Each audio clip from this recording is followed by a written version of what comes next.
Here's a Wexford. That's an odd brand, but it's around. A Wexford oscillating fan in white, off, low, medium, and high, of course. This was Joe's grandmother's, and it came home with me. It does have a fused plug. It's kind of newer, sort of. It's well preserved, certainly, but not the greatest fan, as you'll see. Here's the back. Nothing really special there. And this is upside down, so I will invert the camera to give you that. So there's the information on that. Doesn't move a whole lot of air. I hope this doesn't happen to it. Here's high speed.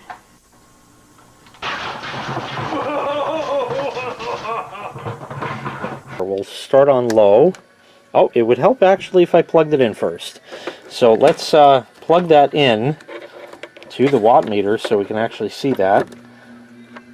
Oh, it has a little bit of a startup sound. 42 watts. 42 watts. It moves air, certainly. You can probably hear it.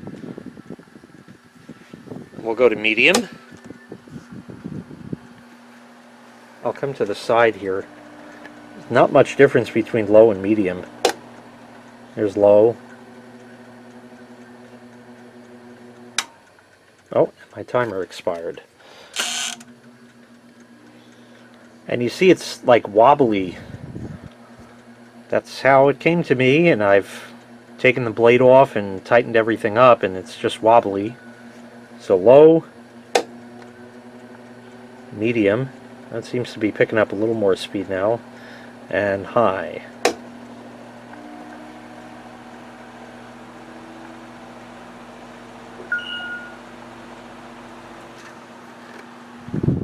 So the breeze is moving, certainly, but it's not that great. I've certainly had fans that work better than this. Push down that.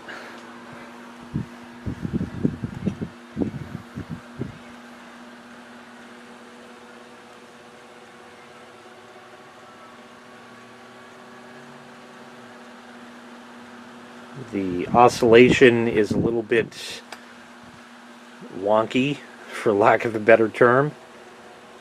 And I don't like that vibration, but that's just how it is. There's nothing to really do. Maybe we'll take a look at that. It works, it's just here, really. But let me stop that. And now, it also, by the way, it stays in position, kind of. You can't move it once it's out of oscillation. And we'll get our anemometer, power it on. There we go. About 6 inches away. And we're reading about 708, 748, 728. We'll read about 728 or so. That's on high. On medium,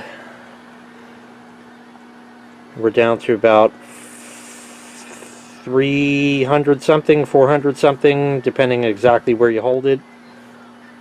And on low,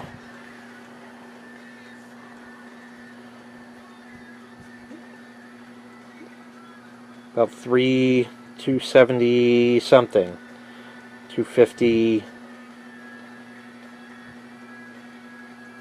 It can even be up to 400 depending on where in the airstream you are, just to put some numbers to it. And that's it. So let's go ahead and take the guard off, and I'll show you that it's just knackered as far as why it does that. Oh, there's one more clip here. This was put together by her grandmother, I surmise. It is a little bit dirty, not too bad. And I'll show you the wattage, by the way, before I forget, on all the speeds. On low, once it gets up, is 39 watts. Medium is 42. And high is 44. So if I go back to low, 38, to 42, it's only 4 watts difference. There's no sense running it on low.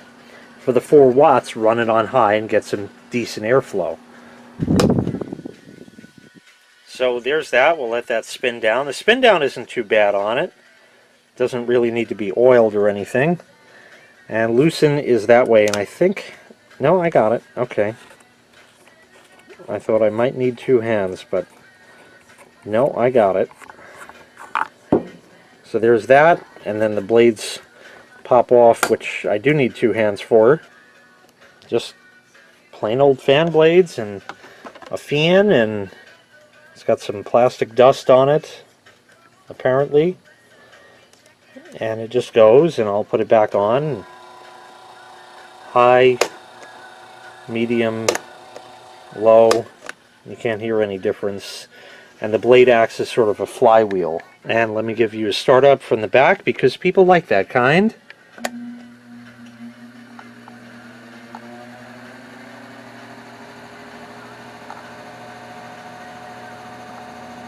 So there was low.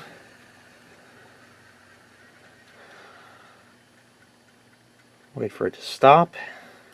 Here's medium.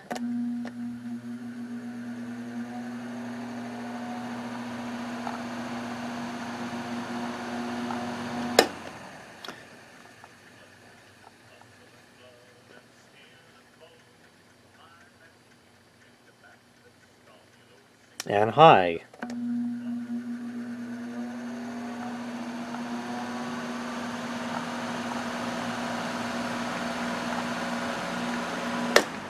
Spin down.